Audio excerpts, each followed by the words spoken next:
EU leaders have urged immediate action to de-escalate the conflict between Israel and Iran. The bloc has made clear that Iran cannot have a nuclear bomb and that diplomacy is the only way to stop this. The EU has largely been left on the sidelines in efforts to bring peace as President Trump takes the lead. So, what role will Europe play?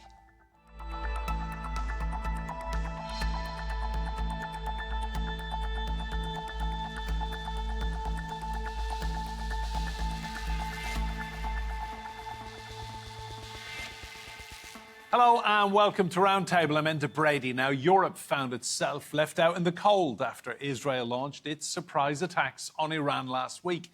EU leaders have told Iran to resume nuclear negotiations with the US. But what contribution, if any, can the EU bring to peace negotiations for this Middle East conflict? As missiles continue to fly between Israel and Iran, the EU has been left out. There was no consultation from Israel over its intention to attack Iran. US President Donald Trump has been taking the lead, leaving the G7 summit with some uncomplimentary words for the French President Emmanuel Macron. We're not looking for a ceasefire. I didn't say I was looking for a ceasefire. That was Emmanuel, nice guy, but he doesn't get it right too often. But we're looking for better than a ceasefire. EU foreign ministers held emergency talks about the conflict in Brussels. We all agreed the urgent need for de-escalation. Iran cannot have a nuclear bomb, and diplomacy is the solution to prevent this. And EU will play its part.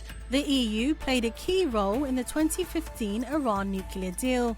Trump pulled out of it during his first term, and now he wants to make his own agreement. The president of the European Commission spoke to the Israeli Prime Minister Benjamin Netanyahu about finding a solution to the conflict. Israel has the right to defend itself. Iran is the principal source of regional instability. Iran's supreme leader rejects Trump's call for Iran to unconditionally lay down its arms and warns the US president of irreparable harm if the US joins Israeli strikes.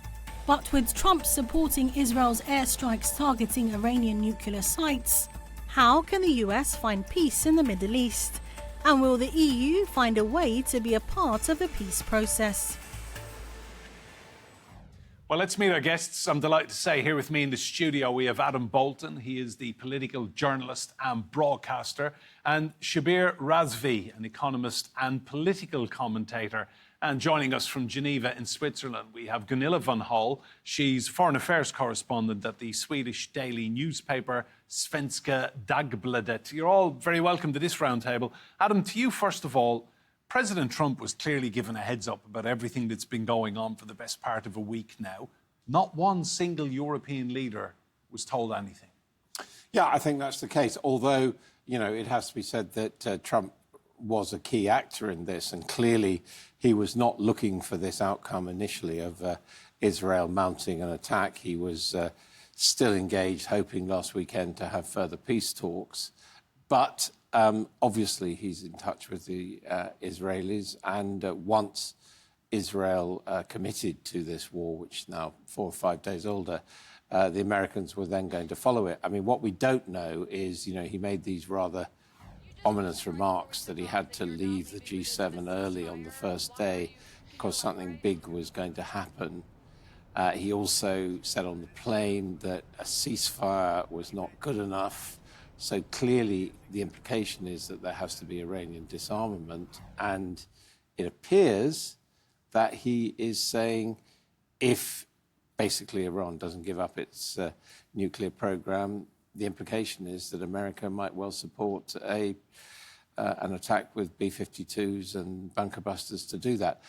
And the interesting thing is really that leaves the European leaders over a barrel, because although they are asking, everyone to cool it and for this conflict to end, in the end, if they are asked, would you like to see Iran disarm, they will have to say, as indeed they've been saying in the British Parliament, yes, we think Iran should disarm. There's no European influence anywhere in the Middle East now, is there? I mean, nobody in Europe can leverage anyone or anything. Well, I mean, you know, they're the Europeans who obviously are on one side of the Middle East, and then they're the Arab nations on the other. And both of them, at the moment, appear to feel that they want to take a back seat because both of them ultimately regard Iran under the Ayatollahs as a menace. Shabbir, to you, how much of this can Iran take? We're seeing what we were initially told was going to be attacks on nuclear facilities. We've seen a TV station bombed. We've seen gas fields attacked, infrastructure as well, and civilian areas. How much can Iran take? I think the question should be asked, how much can Israel take? Because the narrative that is being presented in mainstream media for the last 5-6 days is that Iran has lost. But it's utterly not true, because the infrastructure damage that has been done in Haifa, in Tel Aviv, the Mossad headquarters has been bombed. You know, one talks about the Dahia doctrine, but I think Iran can make the whole of Israel Dahia very easily, without any doubt. So the narrative that is being presented is the same narrative all the time, that Iran is weak, Iran is feeble, you know, there's going to be a change of regime in Tehran. That has been going on. I mean, I remember our foreign minister under the Labour Party, Dr. David Owen, he appeared on Channel 4, I think, or BBC at that time, and he said, this revolution is going to last only 2 weeks, and we are 46 years on. That's one point to remember. Secondly, Iran is not just a nation or a civilization. It's more than a civilization. It's actually a paradigm completely at this moment, because it has been standing up to the Zionist regime, to the West that created this entity. And we are sitting in London. It was here that, you know, the Balfour Declaration was sort of given in 1917, 1948. It was created. It wasn't our duty to give someone else's land to someone else. Thanks, Shabbir. Gunilla, to you, looking at some of the language we've seen from President Trump with regard to European leaders, so he was quite derogatory, I felt, the other night about Emmanuel Macron, said that he always gets it wrong. Not very good, and he described him as a publicity seeker. I mean, the French are trying to have some sort of voice in the conversation, clearly not going to happen. No, you're right. It's not working out that well. And I think relations between the US and Europe, as we know, they're really at a low right now because of Ukraine and the Russia war and other reasons, the trade tariffs and so forth. And it's clear that Europe is sidelined, and it seems like Trump wants it to be that way, because Europe also had another view on the whole conflict with Iran in Israel. Europe is much more supportive of the Palestinian cause. Europe has been much more critical against Israel, is very critical, especially France and Sweden and other countries, against what's happening in Gaza right now. Europe is, in favor of a two-state solution. Europe is in favor of supporting NGOs like UNRWA and other Palestinian NGOs. This is very unpopular in Trump's eyes and also in Iran's eyes. And then we should remember, too, that Europe, especially France, Germany, UK, they were instrumental, key players in getting the Joint Comprehensive Plan of Action, which is a nuclear deal that was done in 2015 to limit Iran's nuclear activities in exchange for sanctions relief. Europe was instrumental in this. And then US withdrew from it, and then Europe was trying to salvage it. And this is something that became very unpopular from Netanyahu's point of view and from Trump's point of view. So there are many reasons why there is already like a basis of hostility between Europe and the US and Israel in this case. And now when we have this conflict in front of our eyes, that's being reinforced and especially not forgotten. Thanks, Gunilla. Adam, this is exactly what Netanyahu wants, isn't it? Europe completely sidelined, and he just calls Trump and can do pretty much what he wants. Yeah, I think there's an element of that, although, you know, we should remember that Britain and France, the last time that there was an Iranian missile attack, Britain and France joined in that they would both still describe themselves as technically as allies of Israel, although they have condemned the latter stages of the war on Gaza.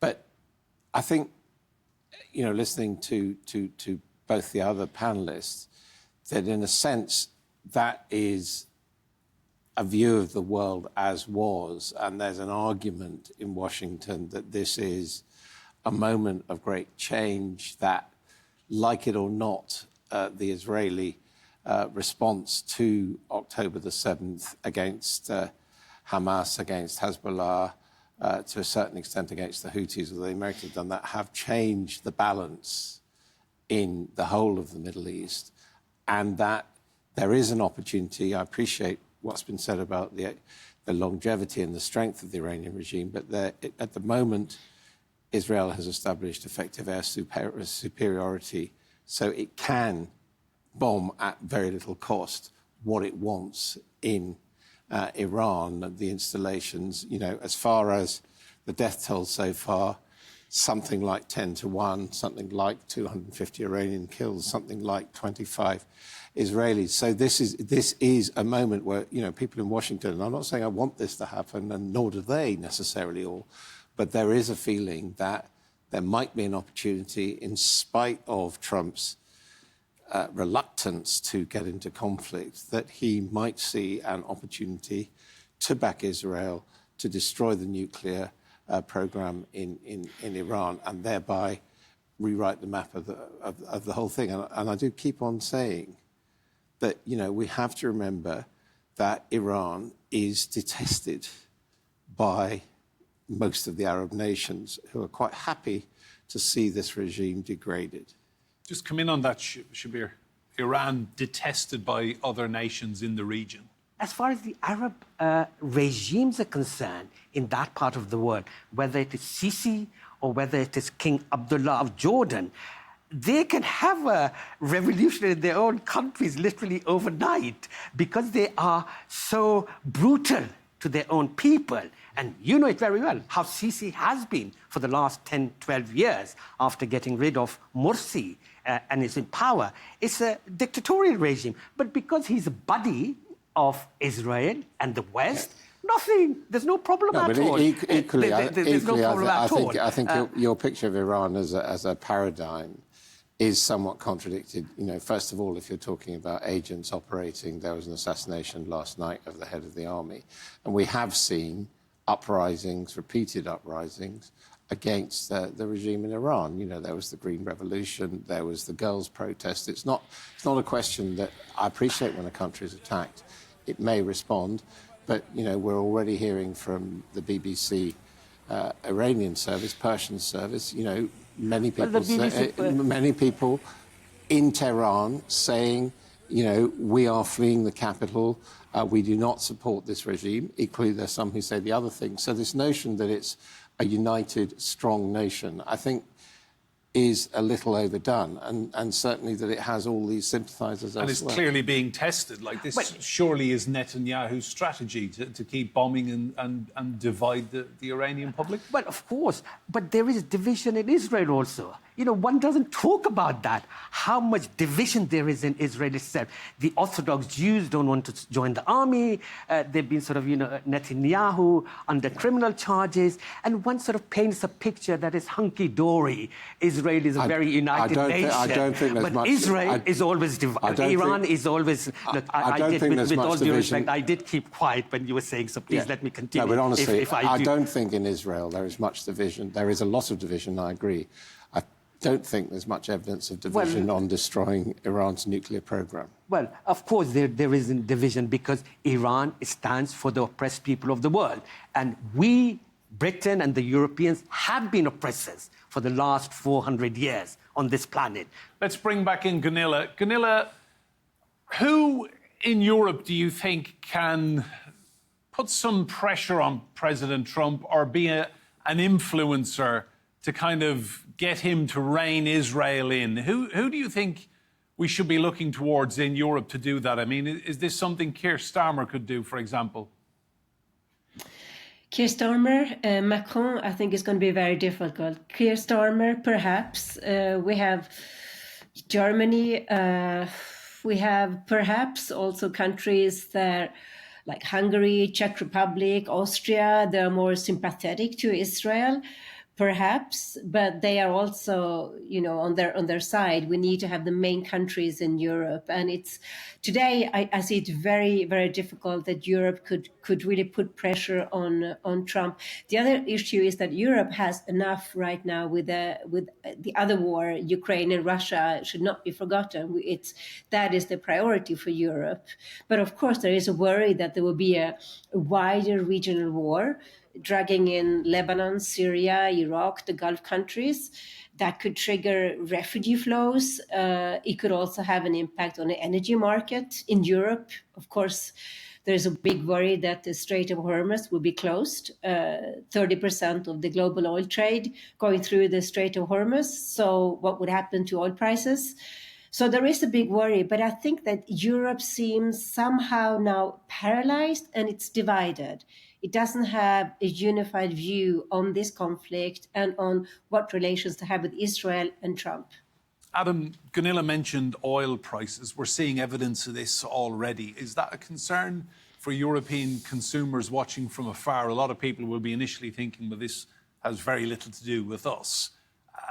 Cost of living crisis. Are we going to see prices and inflation off the back of this? Yeah, I mean, it's a massive concern. And, certainly in this country, a sustained high energy price would completely destroy the very delicate financial balance which was announced last week in the spending review and, could potentially tip this country into recession. So people have to be concerned about it. But were Iran to escalate and to block the Straits of Hormuz, for example, that would simply, in my judgment, force the European nations towards the Israelis and the Americans. It wouldn't make them. They would feel that yes, that here is a threat on the ground. And if you listen to what people are saying in Washington, their worry is that if there isn't a decisive action against the Iranian nuclear installations, then we're going to be into a dragged-out war of ineffective, awful bombing by Israel and asymmetric warfare by Iranian forces around the world, which is almost certainly going to spread to European, American targets as well. So it is a very, very, dangerous and unwanted situation. Shabbir, with your economist hat on, how concerned are you about price rises then in Europe off the back of everything we're seeing? But from a purely economic perspective, and I agree with our colleague there, that it will have an impact here very clearly. At the pumps, we might see, petrol being £2 a litre or something like that very quickly. But the issue is also how will the general public in America, if the petrol prices goes up to whatever, $10 or whatever there, will they be able to cope with it? And there are still, there's already 8 members of the Congress are tabling a motion in the US that USA should not get involved in this particular activity and support Israel. And there have been many other mega commentators in the USA who are very reluctant for America to participate with Israel in any shape or form. So yes, from a purely economic point of view, we are living in almost uncharted territory because, things are moving quite rapidly. And, with the daily bombing taking place both in Israel and the Islamic Republic of Iran, things can get out of hand quite rapidly. Thanks, Shabbir. Gunilla, we've already heard from Rachel Reeves, the UK Chancellor. She's pointed out that we're very likely to see price rises in the UK at the pumps because of this. You're in Switzerland, you're originally from Sweden. Give us your impression of how very many governments in Europe will not be wanting to feel knock-on effects in their economy because of this? Yeah, it's the last thing that Europe wants right now. It's very fragile, as the other speakers have pointed out. We're in a very, very sensitive situation right now. So that would be that's what everyone is looking at now. For the moment, the markets don't seem to be reacting violently, but that can change. That is one thing. The other thing that I think there is a worry about, that would this, Israel's attacks, would it somehow radicalize Iranian voices who really want to have nuclear weapons? Would this lead to something much worse long term? Adam, to you, just looking ahead, how much of this do you think is about Netanyahu's personal political capital? He's been in constant conflict now for what, 2.5 years? How much of this is about him staying in power and people in Israel not questioning the intelligence in the run-up to October the 7th and all the other situations he faces internally?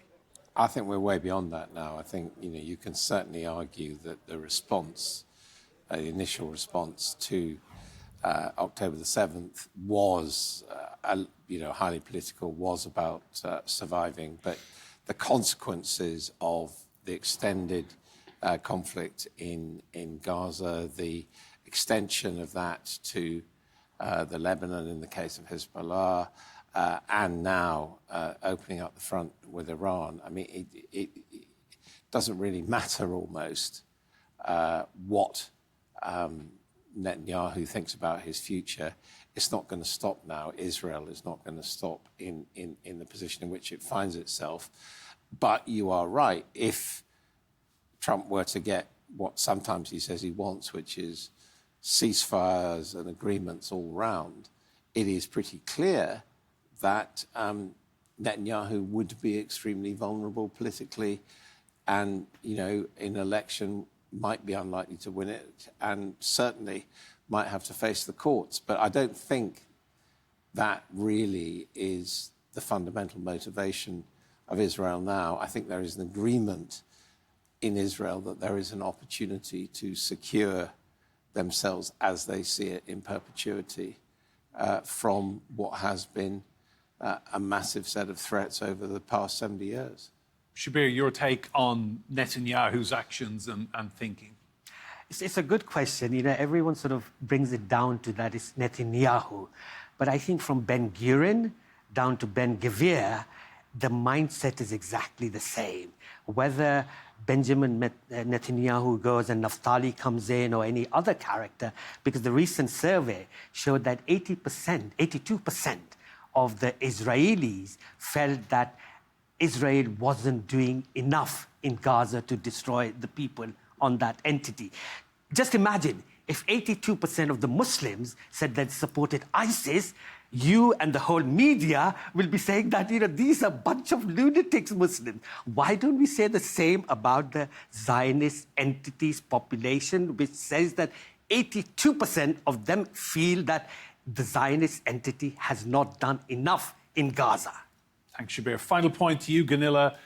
Meanwhile, as Israel continues its campaign against Iran, a lot of European leaders will just be watching on helplessly because there is no influence and there's nobody listening to the European voice in this. No, it doesn't seem like that right now. Don't forget, again, that Europe is also focusing on what's happening in Gaza. And in this way, now all the focus with Netanyahu's actions in Iran, all the focus is now on Iran, and it's away from what's happening in Gaza. But don't forget, that's the big, huge humanitarian crisis that Europe really wants attention on. And Gunilla, have you been surprised at just how little influence Europe now has? Completely sidelined, major world situation and no European voice being heard? Yes and no, because I think, from Israel's and Trump's, the US point of view, Europe is seen as very much sympathetic to, or more sympathetic to, the Palestinian issues, a two-state solution and so forth that I mentioned before. So I'm not surprised in that way. On the other hand, Europe is also split today. We don't have the same views in the European countries on this conflict or on the US. Europe is also very occupied with the Ukrainian and Russian war situation. So in that way, it's not surprising. Gunilla, the clock has beaten us. Thanks for your time in Geneva. Shabbir and Adam Bolton here in the studio with me as well. Remember, you can see more discussion and debate on our YouTube channel. Just search for Roundtable, TRT World. But for now, from me, Enda Brady, and all the team here, goodbye and thank you for watching.